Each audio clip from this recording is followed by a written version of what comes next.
पिंकी की शादी कुछ ही दिनों पहले भारतपुर गांव में हो जाती है। एक दिन वो रसोई में काम करते करते गाना गुनगुना रही होती है। तभी उसकी सास आती है। बिजली गिराने मैं हूँ आई, कहते हैं मुझको हवा हवाई, हवा हवाई, वी वी वी वी वी। ओहो, हवा हवाई मैडम, कहीं उड़ मत जाना हवा से। अरे मम्मी जी, उड़े मेरे दुश्मन। आप बताओ, कुछ काम था क्या?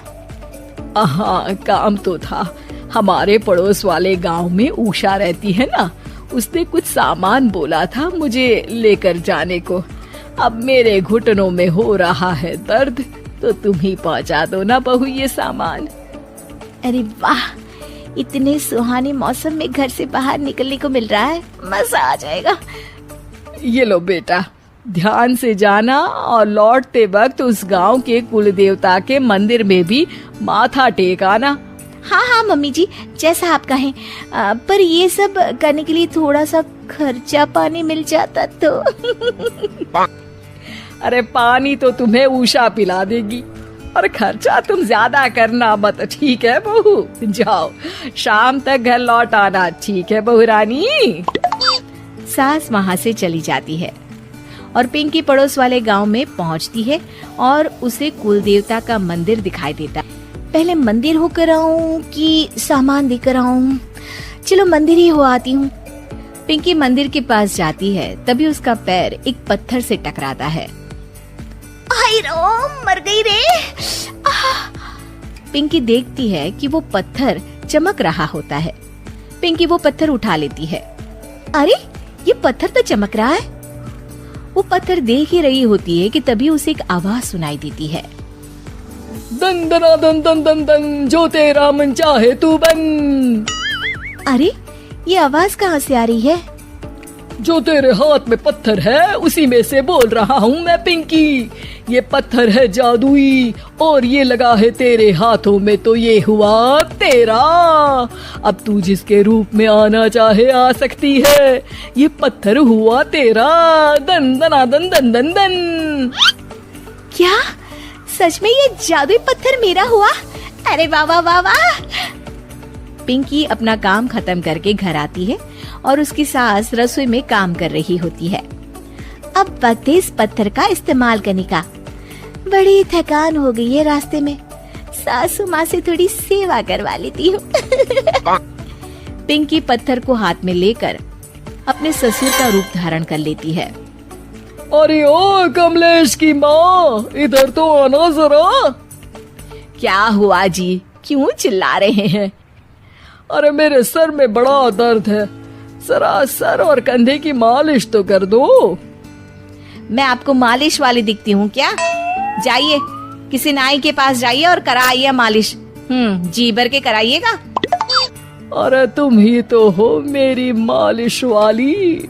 तुम्हारे कोमल कोमल हाथों से जब ये खूबसूरत उंगली में, बालों में मालिश होती है, आहा, सर दर्द हो या कैसा भी दर्द भाग जाता है।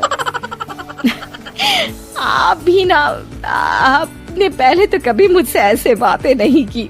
आइए बैठिए, कर देती हूँ मालिश। पिंकी की सास पिंकी की मालिश कर रही होती है और पिंकी को बड़ा ही आनंद आ रहा होता है। इसे कहते हैं स्वर्ग की जिंदगी। सासू माँ के हाथ किसी हथौड़े से कम नहीं है, पर फिर भी फ्री की मालिश तो मिल रही है ना। वाजी वाजी वाह।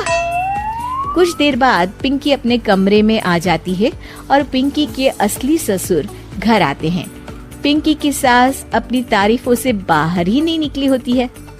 सुनिए जी, आज ना आपकी बातों ने तो मन ही मोह लिया मेरा। बातें? कौन सी बातें? अरे वही कि मेरे इतने मुलायम हाथ और इतनी खूबसूरत उंगलियां हैं। ससुर जी को तो कुछ भी समझ में नहीं आता और पिंकी वहां आकर चुपके चुपके उनकी बातें सुनकर आनंद ले रही होती है। अरे मैंने ये सब कब कहा? आज तो मैं जल्दी काम पर चला गया था। अरे अभी मैंने आपकी मालिश की अपने इन्हीं कोमल हाथों से।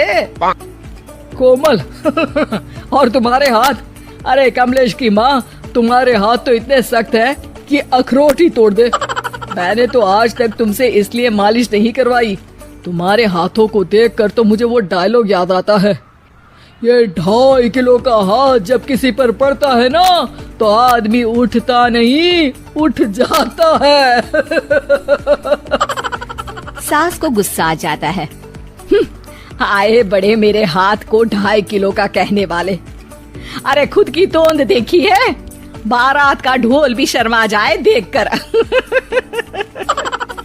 पिंकी उन दोनों की बातों से हंसी रही होती है कि तभी वहाँ कमलेश आता है और वो बहुत परेशान होता है।